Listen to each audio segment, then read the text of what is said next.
രാവണന്റെ നെഞ്ചിലിടുക്കിയായി വല്ലാതെ മോഹമുണർന്നു മൈതിലിയെ കണ്ടതുകൊണ്ട് എന്തെല്ലാം മുന്നിൽ വന്നെന്റെ കൈലാസനാഥ കുഞ്ഞുമകനും മേഘനാഥനും സോദരനും സർവരും ഇന്ന് തന്നെ വിട്ട് പോയതല്ലോ കാലപുരി തന്നിൽ പശ്ചാത്താപത്തിറയണ് രാമന്റെ ശരമുനയാൽ മോക്ഷത്തിൻ പടി കടക്കാൻ മോഹമുദിച്ചല്ലോ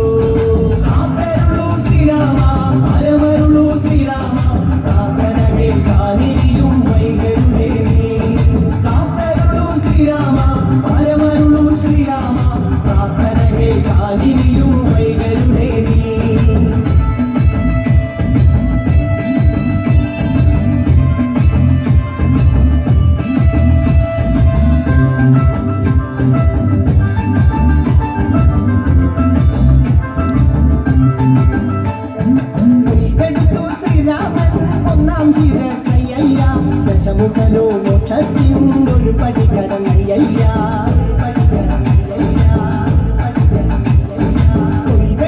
ശ്രീരാമൻ രണ്ടാം ശിരസയ്യ ദശമുഖനോ മോക്ഷത്തിൻ ഇരുപടി കടന്നയ്യ